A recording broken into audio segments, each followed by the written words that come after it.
All right. Thanks everybody for joining. We are a little past the top of the hour, so we'll get started. And we're going to aim for just about 45 minutes today. Our guests, I'm delighted to welcome today, joining us from really a very global, sort of around the world situation today, are Jeffrey Wasserstrom and Amy Hawkins.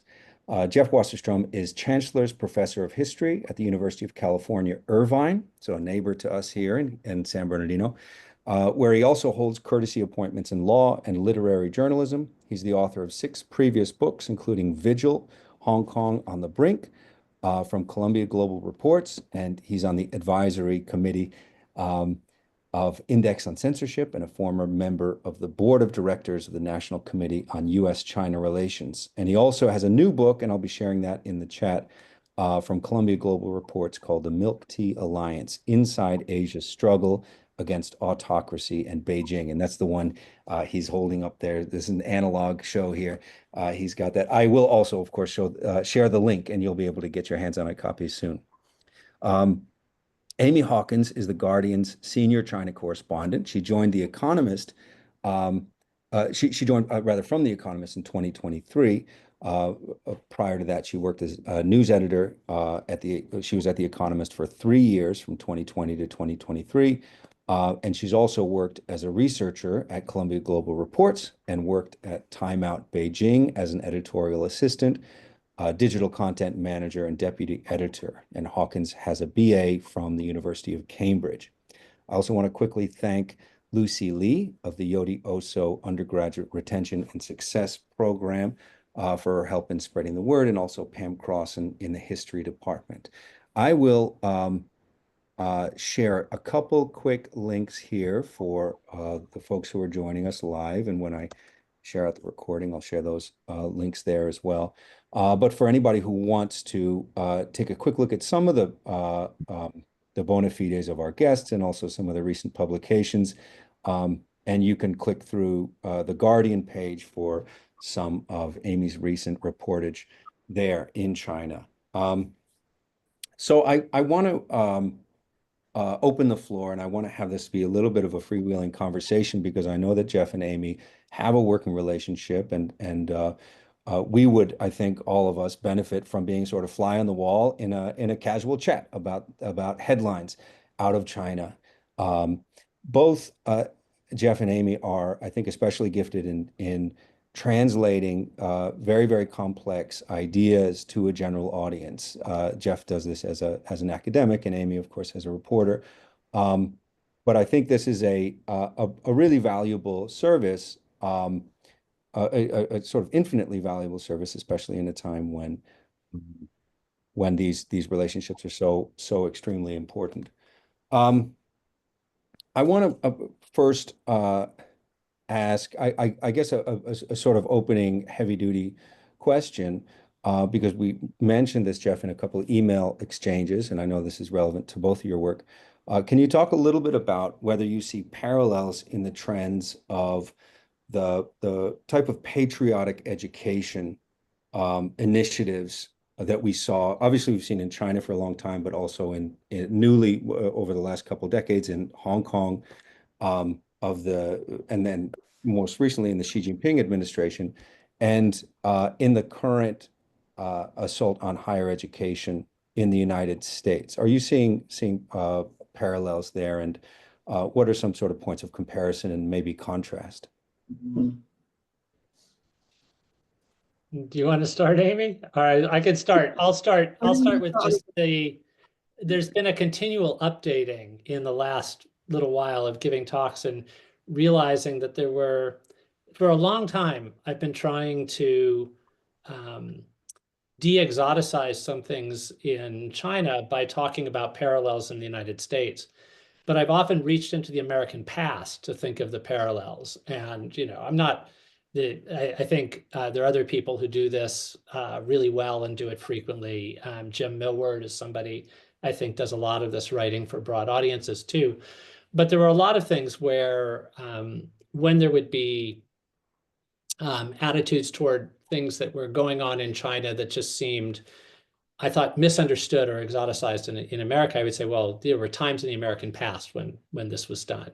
There are all kinds of things. Like one of the go-to things was in the early 2000s when there was talking about China not paying attention to international copyright laws. And you could bring up things by Charles Dickens when he came to America in the 19th century saying, it's great that people are reading my books, but I'm not making any money off it because they're all pirated editions. So there was a time when the United States was seen building things too fast, building things so high, not having enough respect for labor, and you would do things where you'd move across periods.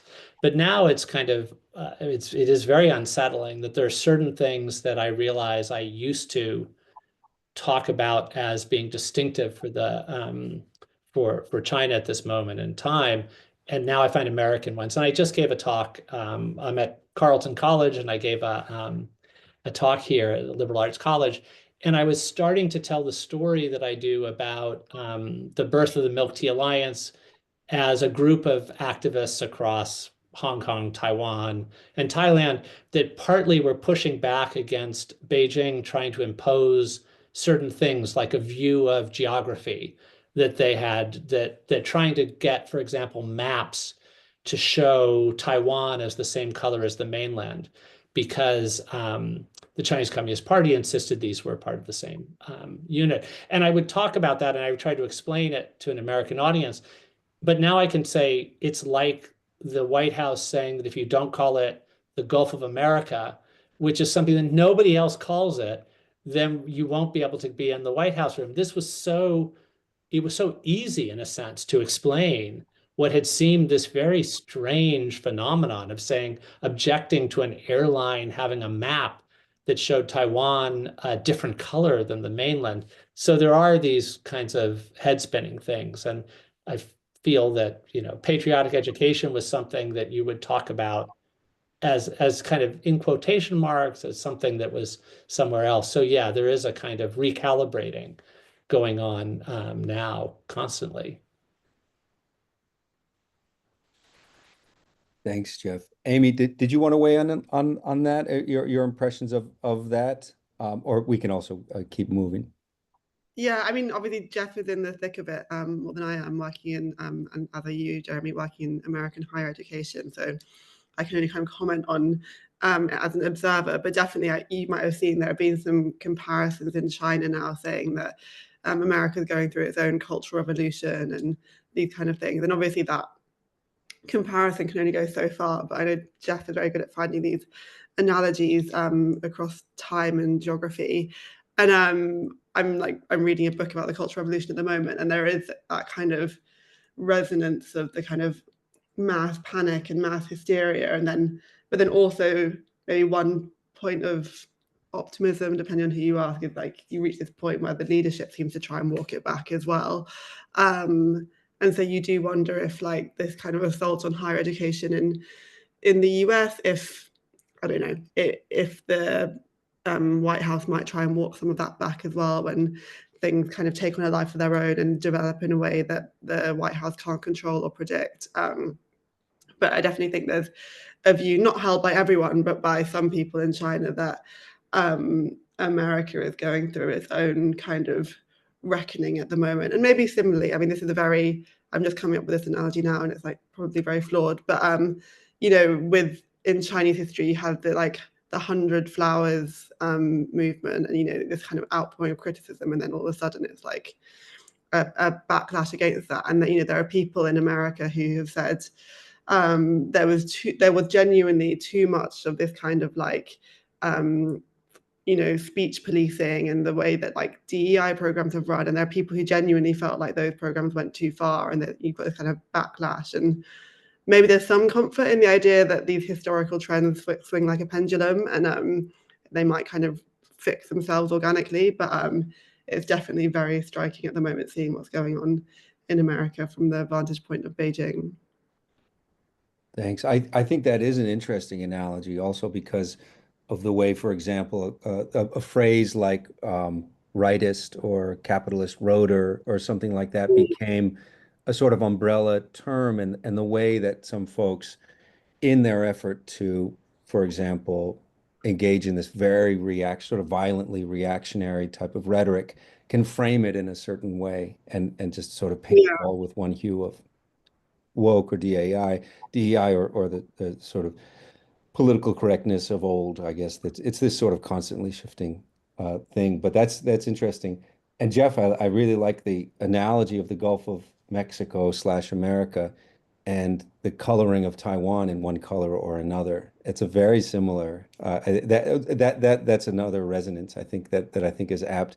The sort of decision of I see because my kid is always getting a new map or a new atlas to put on the wall, and that's always the first thing I check. I say, well, what color did they make? Did they make it the same color as the mainland? Um, Another thing I read, I was looking over a few of both of your recent works, and I went back a few years to a piece that you did together for Eon, and I can share the link to that one.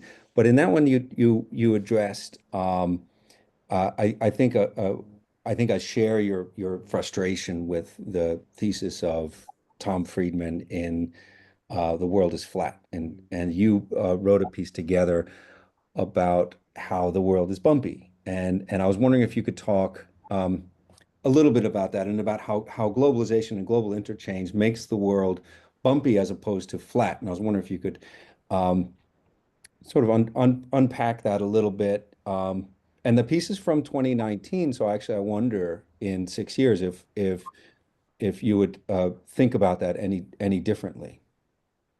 So I guess one of the things that I think I still think that it's fascinating how permutations happen in globalization. We do see certain kinds of the spread of certain kind of strongman modes it's amazing how geographically widespread at the moment this is and how much you can find of a kind of it's not the kind of thing Friedman was dreaming about, a kind of liberal democratic flow, but rather these sort of you can just think of the variety of places where some version of make X great again is in play. It's in play in India, it's in play in China, it's in play in Russia. It's all with different things about what that moment to be recaptured is. But I'll give you an example from the shameless plugging of the Milk Tea Alliance book. I think if I were writing that piece with Amy now, I could imagine us talking about the three finger salute from the Hunger Games, which is something that I really enjoy giving talks about it to 20-year-olds because they'll get it quicker. When I give this talk to an older audience, it's like, well, I have to explain what the Hunger Games were. But what's interesting to me about it is, so this Hollywood movie has this scene of resistance, the symbol of resistance that's holding up three fingers. And it's a Hollywood movie, and it gets picked up in Southeast Asia and to some extent in Hong Kong as a symbol of resistance. At the same time, and Amy and I did write something about Do You Hear the People Sing circulating the world as a song of resistance, a song of protest. And again, you can tell this story about it's from a Hollywood movie, Broadway musical, French novel. So it's all about the West. And then it goes globally. It goes global. And so you have in Hong Kong, in Thailand, in Burma, you have people singing Do You Hear the People Sing? And you also have them playing on the Hunger Games. But only in those three parts of the world do you sing Do You Hear the People Sing and hold up three fingers. It's like this is this blend of the two things that only exists outside. And of course, this happens in other cases.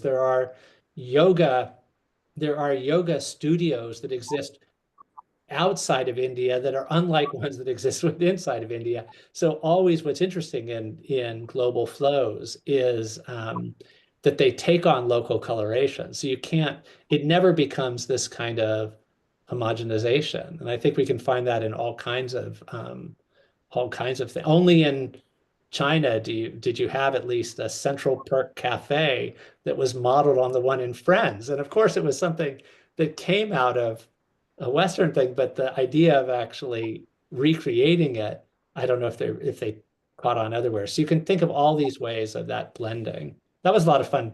I'm glad you reminded me of that. That was a lot of fun to write. Yeah, that was a really fun piece. I think just remembering it kind of feels like it's from a different era, though, doesn't it? Because of and being in China now, like post-pandemic, there's definitely this kind of both like a hardening nationalism and a sense that the domestic ecosystem is so developed and vibrant that it feels like the kind of soft power and influence of American culture is a lot less than it was in 2019. And obviously there are these, like you said, like kind of bumpy permutations, but I mean, just recently in the trade war, China said it's going to restrict the import of Hollywood films. It wasn't importing very many anyway. I think it had an annual limit of 10 anyway, and now that's been brought down. And then the highest grossing film, the highest grossing animated film of all time anywhere has been Ne Zha 2, but obviously it's been massive in China. But people don't really expect that film to do that well overseas because it's so Chinese. I don't know if anyone here has seen it, but it's based on Chinese mythology. And it's great. It's like a very like kind of entertaining, spellbinding animation, but it's broken every box office record going here. But yeah, it's not the kind of film that you can see having a universal appeal. So it's not like, oh, now Chinese culture is going mainstream in the West or something like that. But it's like, it feels like both organically and through the specific intention of the state forces that want to promote domestic cultural products, that the kind of cultural sphere is crowding out Western influences to a certain degree. And you also have films like, you've had some great kind of women-led, women-directed, human-focused films in the past couple of years, like Her Story and YOLO, which have done really well. I think the highest grossing film last year was YOLO, which is about this kind of depressed millennial woman who kind of rediscovers herself through boxing. I think that film had a bit more of an appeal overseas, but yeah, kind of gone are the days where mainstream culture feels very influenced by whatever's popular in the West. And I also think there's always a selectivity of what we think of as an influence from one place or another. And I think it was after that, after we did that Nomadland came out. And it was a film that, if you watch it, having watched a lot of Jia Zhangke movies, you think like, okay, there's this slow-paced, movement and this sort of the bottom. I mean, it was of course based on the source material was an American story, but the director talked a lot, who's originally from China. She talked about, the influences of American influences, but also if you're steeped in Jia Zhangke, you also see some elements of that. So it's also what we pick apart. And I think that like the story of global flows, it's never in one direction and another. And I've been thinking a lot about protest tactics and was thinking about, oh, so Martin Luther King was influenced by Gandhi. So there you have a case of the East flowing to the West, but Gandhi read Thoreau. So, you can sort of keep going for that. And I think it still is that what's interesting is all the kind of mixing and mashing. But I think your point, Amy, about the sort of diminishing of American cultural influence. Do you see K-pop? Do you see Korean influences stronger in China, or was it always there? Yeah, I wouldn't say I've seen like, it's not like K-pop is really big these days. Yeah, it just feels like, I mean, I'm just talking about purely very very mainstream culture that yeah, it's become a lot more inwards looking, I think, maybe as a result of the pandemic and as a result of this kind of, state-backed kind of anti-Western feeling you get online. And obviously, that's it's not universal. Like, and there are still lots of very kind of worldly interested people consuming culture. But yeah, I think that there used to be this kind of feeling that, oh, we look to the West for the coolest, newest thing. And that seems to have changed. Thanks both. That's great. And Yawen, a colleague of mine from social work, noted that she did see the film that you mentioned, the Najah film, Najah 2. And she said it uh, wasn't that good, but it was super hyped. It was super pushed, and I remember that sort of thing where you see that sort of one film or another get super hyped. On the other side, actually, Amy, are you seeing? And I'm interested in this because what I was, the last time I spent a lot of time in Beijing, amazing was 99 2000. That's where when I really spent a whole year there, and it was easy for us to get any movie pretty much on what we call them VCDs. I don't even know if that's even a thing anymore. I don't know if anybody knows what that is. It was sort of a DVD, but a little cheaper, I guess. Um, are you finding that besides those officially, and I know our neighbor here, Jeff Stanley Rosen, does a lot of work on Hollywood and China. Besides the officially sanctioned foreign films, um, is it relatively easy for folks to watch if they want to other foreign films in China right now, or is the ability of censors and restrictions and that kind of thing getting stronger or more thorough in terms of blocking people? What's your sense of that? On that, my sense is that I mean, in the world of, like Jeff mentioned, kind of poor IP protections and so on, just in the kind of ironically quite unregulated world of the Chinese internet, I think it's a lot easy to get things that are pirated or streamed online, like poor quality bootleg versions of whichever film or TV series you're trying to watch. And so, I have friends who love watching Sherlock or, those kind of things, which is not even necessarily that they're censored in China, but they're not available on a mainstream streaming platform. You don't have Netflix or something like that here, but it's kind of easy to get hold of it in that sense. I think in terms of anything more sensitive, I mean, people always find ways, right? Like they used to pass around USBs and that kind of thing. And I think nowadays, obviously the censors are a bit more hot on those kind of methods, but it's always a game of cat and mouse. And while the kind of, I think something that's how the VPN, like the censorship is a really big problem. I think actually like the bigger impact though is the ability of people to communicate. So you get people, it's just like not that easy for a filmmaker or a director or an artist in China to have easy free flowing communication with a counterpart in the West, because the person in China is using WeChat and then the person in the West is using WhatsApp. And I've spoken to some filmmakers here and they said, they can get their hands on any film they want to get their hands on if they try hard enough. But even knowing what's an interesting new thing to watch is harder, because they're not in the same chat groups, they're not in the same forums, they're not. It's not easy for them to get visas to go to America. It's not easy for American kind of cultural producers to get visas to come to China. And so obviously you have the language barrier, but like the filmmakers I was talking to were saying it's the kind of lack of it's not easy to collaborate across borders or communicate across borders, and that is has a bigger impact on their cultural diet than like specific things being blocked. That also reminds me of, and this is going a few years back, but sort of turning on and off the NBA spigot and the sort of that calibration and that determination of when is a government harnessing perhaps anti-American sentiment, when is it getting out ahead of it, and this also has to do with Japanese automobiles and that kind of thing. That I'm not sure what the question is there, but are you in terms of shifting technologies and shifting platforms and that kind of thing? Is there an ability to turn off the spigot of the NBA, for example, or is that just something that people they can sort of hop over that?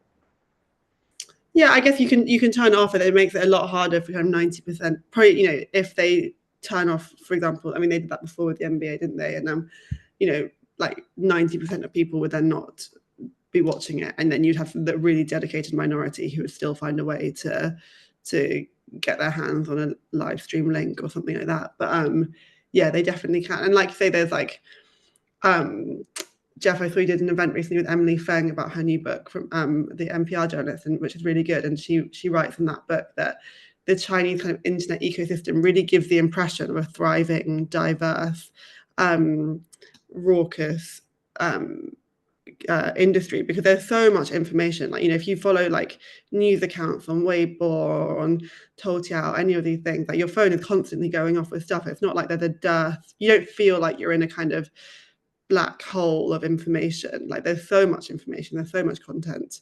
And so if one thing is turned off, if you're really dedicated and a keen NBA fan or something, you'd find a way. But like, in this kind of short attention span economy that we're all trying to survive in the West, as much as China, it's very much like, immediately you can just be, your eyes can be taken somewhere else, and you have, so many different platforms to look at and so many different influences. And yeah, I mean, it's a problem we're all suffering with, but I think that has made it easier in China to block certain cultural products and certain ideas, because people are not left idle as a result. That's really interesting. And the sort of shifting landscape, being on the ground and able to sort of discern that and talk to your friends there is really, that's an interesting dynamic. I want to talk a little bit, we mentioned this at the, I think before we started, but just both of your ability to translate your work to a larger audience. It just reminded me of, well, I've made a couple notes here. Both bring it detailed and exhaustive research to your publication, one in journalism, one in academic writing. And I recently had the opportunity I'm going to name drop here, to chat with the Italian historian Carlo Ginzburg, of Cheese and the Worms fame. And it was definitely a wow experience. And I asked him about making his work available to a wider audience, which he's kind of an expert in. And he joked that his motto is truffles for everybody. And he said it with his Italian accent. It was classic. And of course he means that the very fine research should not be the province of the academy, and that you have to make it available to everyone. And so this is in part sort of for me and for my students, and thinking in terms of mechanics. And I actually have spoken with you both a little bit about this in the past. And I like Carla Ginsburg's sentiment of truffles for everybody. We should all be able to do this. But you two are particularly, I think, apt at doing it and skilled in doing it. And I was wondering if you could give us a couple notes, a couple thoughts on that, on what you consider when you do it, and how you do it, and what may be some contrasts to, others in the field of academics or that kind of thing, who maybe strive to do it but don't have more than one column a week in the Guardian, or cranking out these terrific books that you're doing, Jeff. If you have any thoughts about sort of how do you take that very, very hard work of your diligent research and reach a wide audience with it. So one of the things, when you mentioned Carlo Ginzburg, the first thing that I thought about was how short a book Cheese and the Worms is, and how short a book The Death of Woman Wang is, which was one of the kind of gateway books for China. And I do want to hold up the UK only edition of Vigil that came out. We came out with a updated edition for the UK. And in fact, Amy and I were part of a panel about this at SOAS, which was, I think, the first time we did that kind of event. We've written together, but we haven't done that much public together. And I do think there was a model for what Amy did for this, was to write a foreword, which had to basically cover the 2020s with Hong Kong. And, so much had happened. And actually, the original version of Vigil stopped while the 2019 protests were still going on. So it ended up, I stopped the story in that book in October of 2019. So she had to basically cover the end of the movement and then the 2020s. And one of the things she came up with was just the right, I think, finding the right sort of metaphor or image. And she talked about the hollowing out of the city. And I thought that was just, I mean, one of the most important things you can do is just take a misnomer and then try to figure out an alternative way to get at it. So the tendency is to talk about the death of Hong Kong. And then you get into this very unproductive thing where people say, but life goes on there and people are still finding ways to that somehow talking about as a death is a disservice to the people who are still there and still struggling. But also then you can feel that not calling it a death is like downplaying how cruel it was, but to come up with the right image of hollowing out. And so I think that's, that's one of the things, is to sort of figure it. For me, it's always figuring out what is frustrating me about the way that the discourse about something is going, like globalization, meaning homogenization or Americanization, and then figure out and just keep sort of pressing at. So, okay, if that doesn't work, what's something else? And I think one of the challenges from an academic point of view is that you spend graduate school being taught largely to create something that intentionally is going to be only of interest to other specialists to sort of prove your worth. And then you have to unlearn a lot of those things after that. And I think in terms of, it's not so much that I know tricks, but I know things that helped me get out of that box. And one has been collaborating. I mean, collaborating with journalists is one thing, but collaborating with filmmakers that I worked with, the documentary filmmakers, Karma Hinton and Richard Gordon, and with Jeremy Barmay, who was part of that some of the Longbow stuff as well, and with Gail Hirschshatter, who had already worked with the Longbow group on Small Happiness. And to just get into this period with a Tiananmen movie with them, it's like I had written this dissertation that I felt you needed to have long, detailed, you needed to have so much depth. And then it was very hard to think about writing an op-ed, which would be 800 words. And then you move to the word of filmmaking, where it's like, oh, well, we're going to have 2 sentences on the topic that you wrote a 30-page chapter on. And then sort of when you collapse it, you realize, okay, there are media where you only have a soundbite. Then when you're aware of that possibility of scale, then when you have 1,000 words, it feels like you can actually stretch it out. So I think actually it's kind of muscles to do things at very different lengths and to do things for very different audiences and spend time trying to talk about what you care about. For me, what you care about with China with somebody who's never been to China or has only a passing interest in it, then gives you a sense of what might be worth doing to try to get across to a broader public. Thanks, Jeff. Yeah. Sorry, Yeah, go ahead. I'd agree with all that. It's always a challenge, figuring out like which how to present your information depending on the format that you're offered. And I mean, something I find is like I think about it all the time is like you need to be faithful to the material you're talking about and the people you've interviewed, and provide all the nuance. And one of the reasons I like working in print is that I do think, generally speaking, you get more space for nuance than like a short, 2-minute TV segment or something, which serve the story in a different way. But I like generally having a bit more space than that. But then on the other hand, I try to never forget that it's people, I mean, my readers are all Anglophone or English speaking readers, but they have so many articles they could read. They're not necessarily interested in China. Like, you have to make it interesting and also entertaining for them, and trying to keep that near the front of my mind as well. I always try and put any interesting details kind of high up in the piece, try and keep my eyes open to it's a shame sometimes I feel like you don't have the space to explain to the readers why the person you're talking to was so interesting and quirky, and you're only just reporting what they say. But trying to remember that news is an entertainment business as much as it is a kind of information service, and just trying to, obviously you have to, as a journalist, you have to be very thorough with your facts, and you have to be very rigorous, and you can only do what the material allows you to do. But remembering that people don't have to read your article, they can read anything. Or nothing. So yeah. Thanks both. And thanks, Amy. And Yawen noted an audio version is always handy. And I found that was the case for there were a few books recently that I really wanted to read and I just couldn't.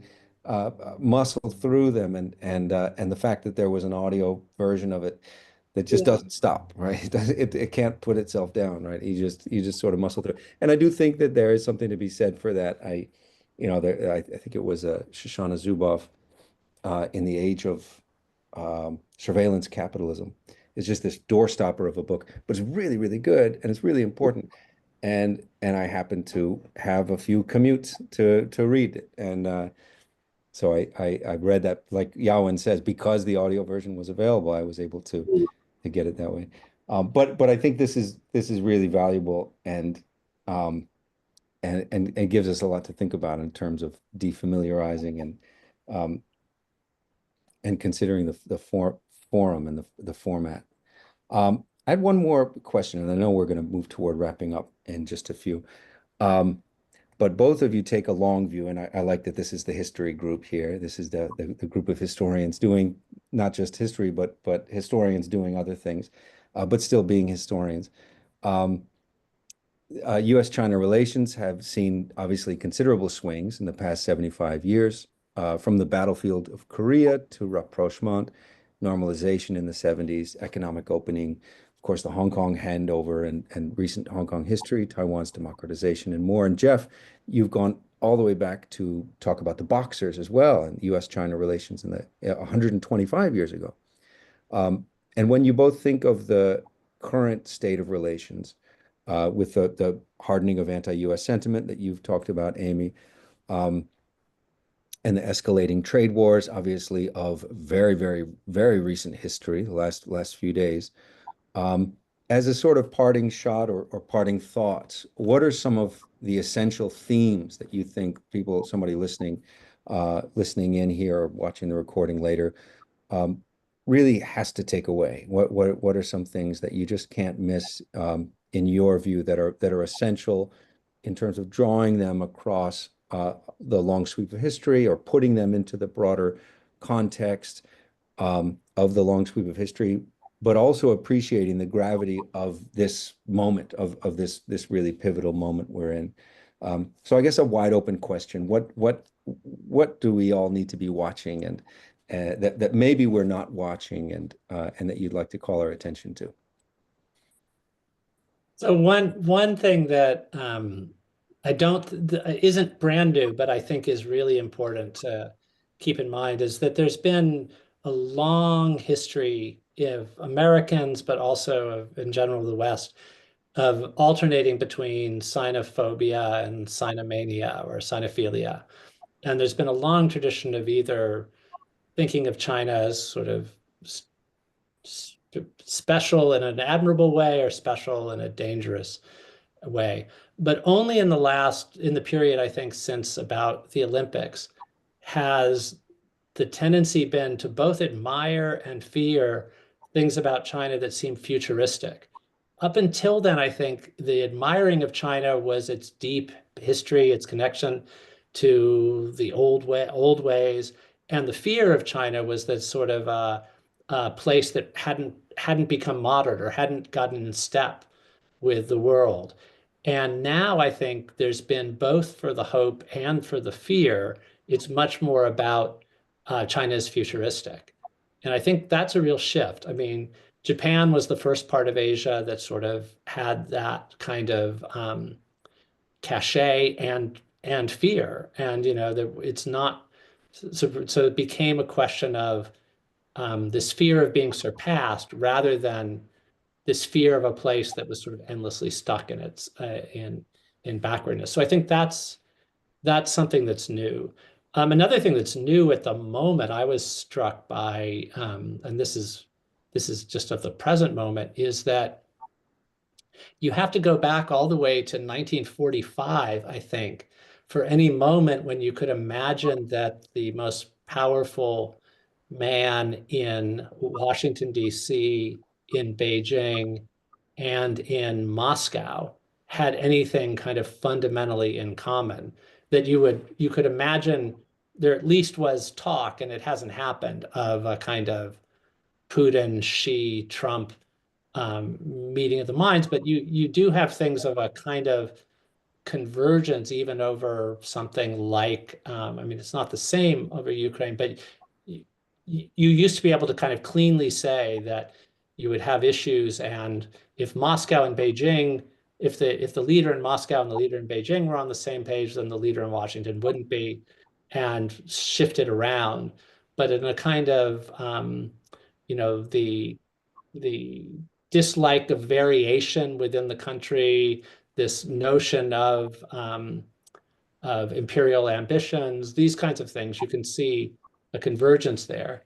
At the same time, the photo op that had China, Japan, and South Korea all kind of seeming to pull together in anger at the tariffs was another thing where, like, when have these all been? So we are living in through a time of true shakeups in that, even if some of the things like fear and admiration or whatever about China coming and going in waves. And yeah, so I think figuring out what's new and what's not new and what is similar is always important and interesting.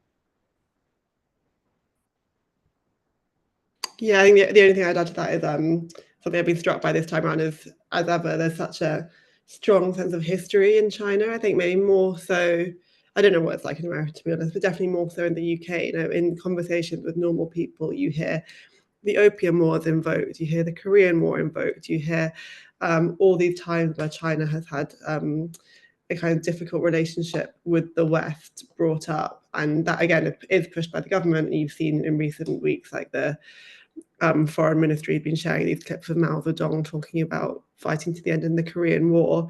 But like genuinely, I just feel like, and maybe China's always been like this, they have a much stronger sense of their place in relation to the West and how history has shaped their rise.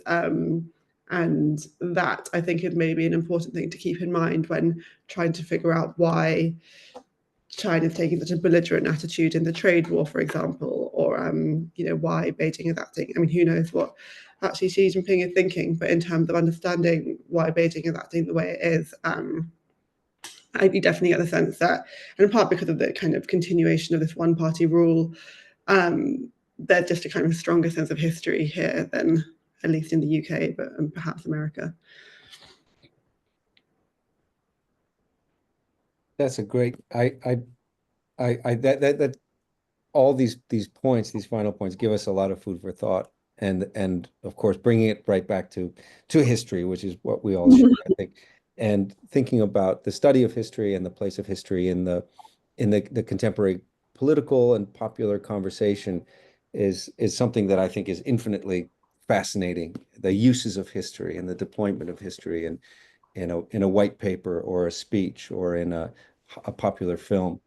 That gives us definitely a lot to think about. And this, of course, this sort of troubling idea of these three major leaders kind of being on the same page on a number of things, and Ukraine being one of them, and also maybe how to deal with dissent. I think there's a sort of a through line there. And then I think I want to leave it to our readers to get a copy of both Vigil here and also the Milk Tea Alliance, and also to check out. Let me just throw those links one more time as we're wrapping up. Also, please check out Amy Hawkins' reportage for The Guardian, which and all those things are going to be linked there in that last thing that I just threw into the chat. Stay tuned on, I think, all those matters, because we didn't talk at length about Hong Kong, but of course it is enormously important as it's as a Rorschach test, as a canary in the coal mine, as all kinds of pick your metaphors in terms of understanding the complexity of that history. But I think when you check out Vigil in the current edition, if you can get your hands on the speaking of pirated copies, get your hands on a copy of the UK one. I wonder if there will be a digital version or a VCD version of it that everybody can get their hands on. But I hope you do follow up on those links, everybody, and get tuned into this the reportage and the history writing that both Jeff Wasserstrom and Amy Hawkins are doing. There's a lot to learn there and a lot to follow, and I know that I'll be staying tuned. So thank you for joining us from the other side of the planet and from the other side of the country. It's really been a delight to sit in and listen a little bit to what you have to share with us, and I know I'll be following your work. So thank you both for joining us. Great. Thanks a Thanks, lot. Jeremy. Hey, Thanks, Jeff. good to see you, Amy. Good to see you.